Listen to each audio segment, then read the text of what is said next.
I love rap. You think that you would Odd Future have made it in 2021? You guys talk so fucking crazy. No. You guys would have never made it out the gate. No. So we came at the right time where The last moment. Yeah. You could still be crazy. You could still be a kid and fuck up. You could still have satire. You could still allow people to have a conversation, even if you disagreed. Right now, it's crazy. And I was just thinking about, like, the idea of, I've done so much ill shit in this 10-year span, whether it's the festival or, like, the shit I have coming or what the last 2 years have just been ill. And I'm like, yo, what if they got me out of here in 2011? Like, what if they got me out of here in 2011 and wouldn't allow me to get right here? And wouldn't have allowed you guys, allowed you to grow. Well, and also, like, when you got banned from England or something? Yeah. Was it? Australia, you was were it? indignant at the time. I remember you was talking shit a little bit. Bro, because it was crazy. It was Australia too, yeah, though, it was right? Australia. It was the whole UK. It was New Zealand. And it was like, bro, I was here 3 weeks ago. You were starting, what they say you accused of starting violence or something? It was like, I was like promoting violence and racism and homophobia and like violence and like from songs. I was like, bro, this song's been out for years. What are y'all talking about? But it's like people just go back to stuff and like, oh, look what he used to do. And it's like, yeah, but I'm not on that no more. So what's your end goal? What like I'll be like, when people go back and dig up old stuff from someone who's here now, it's like, hey, what's your end goal? Because I want to ask them, what is your end, but what's the example you want to set? That you will always be held accountable for your actions. But accountable, what does that mean? That's the part that I don't think. What does it mean? Yeah, because if is the goal, you shouldn't do that. You should change and be a better person. I've been not even me, but to whoever they're doing. Right. I've been a better person for the last 9 years. That was 10 years ago. What are you doing? So what's their end goal? But I think people like doing that to make themselves feel better about themselves. It's like, oh, look, I care about something. Yeah. I wasn't on the basketball team, but look, we're rallying up and getting this guy out of here, right, guys? It's like, what's the fucking end goal? Oh, everything you just said, and I think it's power and control. Look, I was gonna, we had a baby performing at Summer Jam. And, a lot of people have canceled, the baby from their shows. But here we are a week removed from people canceling from the baby, and you have Miley Cyrus and organizations saying, no, we want to talk to him. We want to help. We want to... Good for them. You know what I'm saying? That's nice. But I think to your point, and the reason I bring that up is to your point, I think there is a point where many people do want to figure out how to have a conversation. Either figure out how to have a conversation, or I think some people don't care. Again, it just gives people some shit to do on their lunch break or while they're passing or like sitting on the subway just waiting. Like, I think some people genuinely don't care about some of the things that they're complaining But about. some people do. Because for example, I woke up this morning, I showered. I could tell. Very clean. Put my clothes on. Me and Vil went downstairs, grabbed his butt, said some gay jokes. Hey, let's go get this fucking croissant. Clancy, how'd you sleep? Sent some text, checked Instagram, looked at a meme, a funny meme. It said, having a baby is just keeping cum as a pet. Hilarious. I laughed. Oh, man, what am I going to eat later? Ooh, I got a link with my 2 friends to talk about these speakers. Oh, my other friend about this photo thing we're doing. Ooh, I want to go get this ill pair of socks later. Oh, fuck, my mom called. I'll call her back. Oh, crap, they got to redo the window at the house. Oh, whatever. Oh, we're here? All right, let me run upstairs. Oh, my ID. Oh, I'm here now with you guys. After this, I have something else to do. Blah, blah, blah. I don't give a fuck what someone else is complaining about because I have my own life. And I'm okay with being fully selfish with what the fuck I got going on. And sometimes I'm like, I wish more people were a bit selfish rather than doing a performative, I give a fuck, I care shit. I hate the performative. Because it's like, don't you have shit to do? I have too much shit to do to really sit there and like do a whole Instagram post about what some other nigga did. But what about the moments when people do care though? Like, for example, I'm not saying everyone doesn't care. I'm not grouping them. I'm just saying it's definitely a lot of it's a loud stuff. And it's like, bro, I got shit to do. Like, I know y'all got shit to do. What y'all gonna eat later? Right. What's for dinner? Don't y'all want to figure that out? Like, but it's hard because, like, for example, obviously we do this for a living, so we have to talk about stuff every day. But the fact is, I'll be honest, I literally am a dork enough that, like, when I speak out about Kanye doing something, for example, something that's annoying or I'm offended by, it is based in real feeling. I care about him. Like, I care enough to be like, yo, man, I'm fucking sick of this shit. And people think I'm just a hater or I'm just being performative. But no, I'm a huge fan and I get annoyed. No, but I feel that. I mean, I know the guy. I don't give a fuck enough to ever do like, oh, cool. All right. What am I eating for dinner? That's my type of shit. But you care. You're a geek about music. It's something that you genuinely care about. And you have people coming out the woodworks. Right. There's some behavior, right? I'm not saying all behavior should just be ignored. But I'm just saying that I think I'm trying to process why people feel self-important enough that they need to jump out and make it their thing to go after something that they feel is wrong. And I think it is... I think there is something in people that you say it is performative and they're just trying to springboard a moment, clout chase, raise funds, whatever it is that they're trying to do. But there are people who are raising funds because they know this issue, whatever, needs to be talked about so it doesn't become norm. It doesn't become 100%. Okay. It's certain. I'm not, because people will take what I say and be like, he says that for everything. It's not everything. It's nuance to it. I'm just saying it's a lot of things where it's like, bro, that's what y'all tripping on?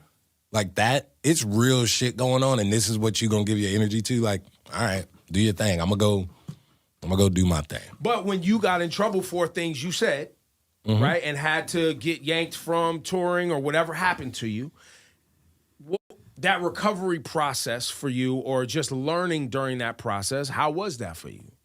It was dumb as fuck, because it was like, it felt like I got singled out. Especially in what I do, you have so many writers and directors and musicians who have not only said crazier things, but are still allowed in these places, and their stuff gets thrown under fiction, and they're grabbing stuff that I made, 5 years, 6 years prior before they said I couldn't come anymore. And I'm like, hey, what made y'all make this decision? And why isn't that guy or this guy or this guy? And I didn't want to dry snitch, but I'm like, why did I get singled out? I'm smaller than all of these guys, blah, blah, blah, blah, blah. So it was a bitch really trying to understand these decisions. It was a lot. I mean, we got back in, everything's fine. And I'm happy it happened, honestly. In hindsight, it was sick that happened. Better. It made me better. It made the moment going back better. It just adds to this story. I'm super hyped that it happened. And it allowed some people to even question, hey, why did that happen to him? He's been doing this. He's been off that.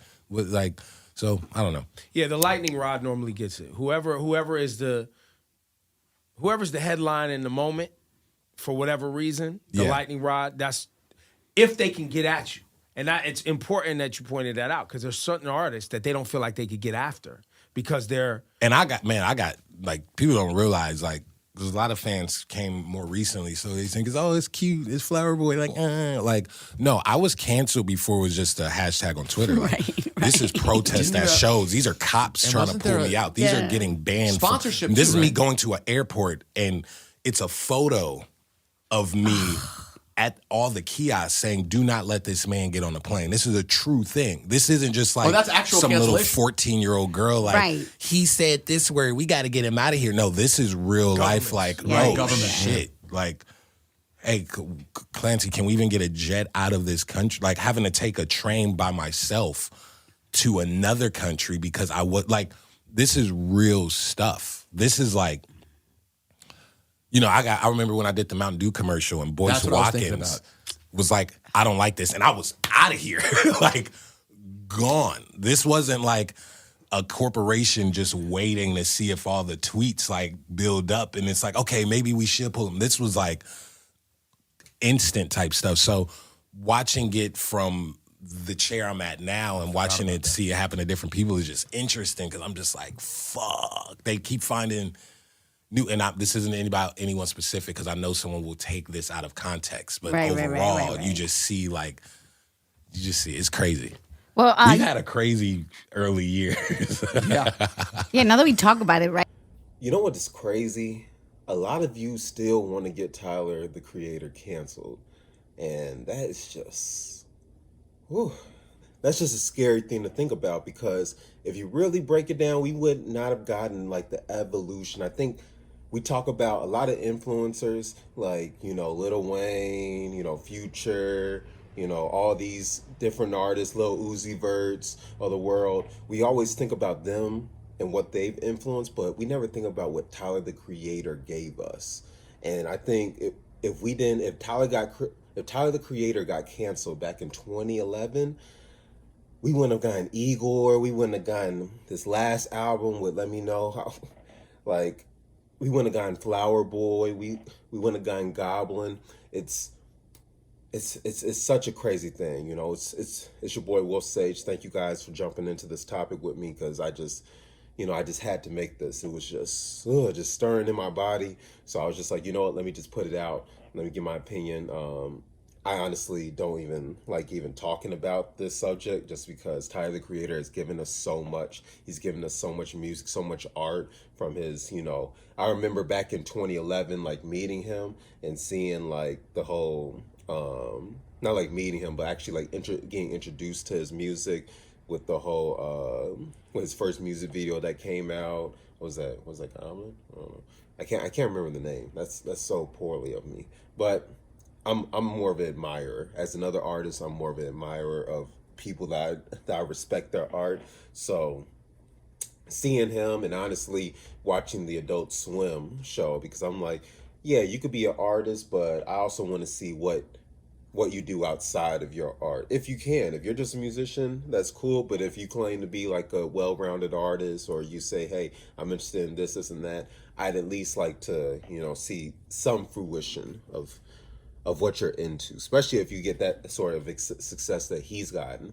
But like, to look at this interview and see the man that we have now, and I know throughout a lot of his career he's been very, inappropriate, vulgar, homophobic, this or that, like just all of what Tyler the Creator was at that young age was just pure, unfiltered black, black rap, black punk, black geek, black, just niggas just doing nigga shit.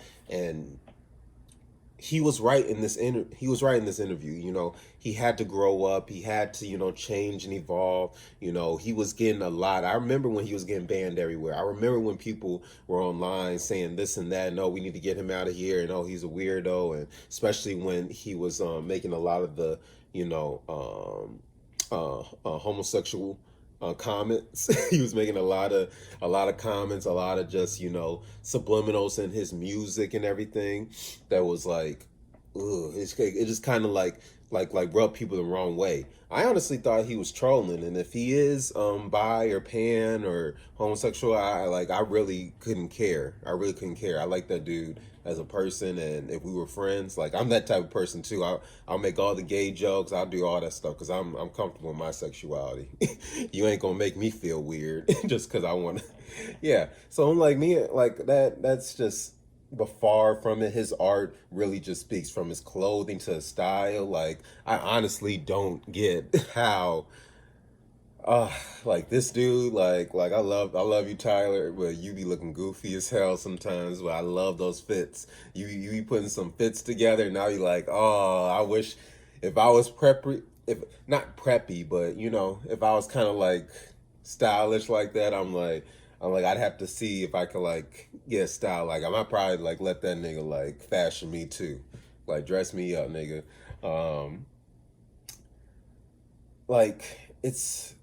I think Tyler talking about cancel culture is an interesting thing because he had to go through that. He had to deal with that, and now seeing everyone from the R. Kellys to Bill Cosby's to the Harvey Weinsteins and all these other people in entertainment around the world, with social media, we've been able to see a spike in that. But he was right. He was one of the first ones. He had to deal with that, and even like having Boyce Watson, who's a pillar in our community online and everything with the Black world, with your Black world, having him go against him at that time, and he's like, damn, like it just seems like everywhere I'm just getting hit. It's just like he was right. What if we didn't give him the chance to grow? What if we didn't give him a chance to, not be a child anymore? Because, even though people like to say, oh, when you turn 18 or 17 or whatever, you're an adult. We are all young adults and we're all grown. There's 30, 40-year-olds that still act like they're 8, still act like they're 14-year-olds, 16-year-olds. So please get away with me with that bullshit. So to see this type of person, like, honestly, if people have a trouble with his style and if he's putting some sort of gay agenda, like, first of all, nothing, if your child is straight, there should be nothing in this world that turns them. That whole old mentality and everything, if you're a straight person right now, there's no way, unless you're a little sus, there's no way anyone can change you and make you something you ain't. Like, that just, like, let's grow up. Let's grow up. Like, Tyler has given us something way more as far as showing kids that they can be who they want to be, what they can strive to be. Their artistry can just go into so many directions. Like, I'm honestly surprised that guy ain't done an animation right now, anime or something like that. Like, something, like, he's done the Adult Swim stuff with Loiter Squad, but like his artistry, I feel like can go even further. And it just pains me to see that a lot of people still would like to see him canceled. Y'all would like to see him canceled, and it's just, wow, it's just amazing, because a lot of y'all would want someone to give you a second chance, but a lot of y'all couldn't give anyone else that. I've given a lot of people second chances, and I understand it is hard. It is hard to have to, forgive and forget. Maybe not forget, but it's very hard to forgive, because I don't think you'll ever be able to forget anything. But for us not to have done that for Tyler, and to see what I can't even imagine what would have happened if we didn't. If he hadn't strived and just stayed in his lane, because I honestly think that's what saved him. I think him not being in the mainstream world and him not having to go in these circles and these, these like music industry circles and everything, he didn't have to be around these things, so he was able to cultivate and build himself. And I think that's where even being an independent artist helps you too. Click that Group 82 link. He's the number one he's one of the number one independent artists to chart number 1 on iTunes. Even if it is in France, I think he charted like number 5 or something in the US.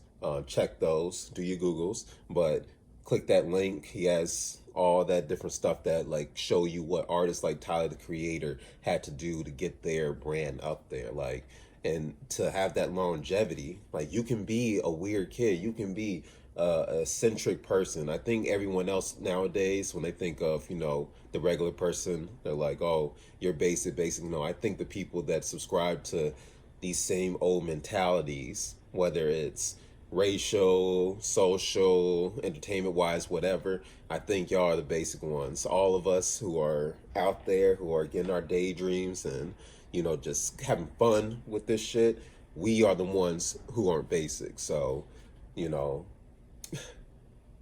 shout out to Tyler. Shout out to Tyler, man. Thank you. Thank you for your artwork. Thank you for your artistry. You're a cool, weird dude, and I'd love to, talk to you one day. I'd love to talk to you or talk to this guy one day, just to, we can share. I don't know. I like tea. I like because I know you don't drink and stuff or smoke, so I know. So it's okay. What up, you guys? It's Wolf Sage. Thank you guys for watching this video. Please like, subscribe, do all that fancy stuff. Please, it helps the algorithm. It helps my channel grow and everything, and just getting this message out of here. It's Daydream. We're Daydream, they drip, and when they drip, they create. It's all a process. Thank you guys. You guys be good, and stay tuned for the next video.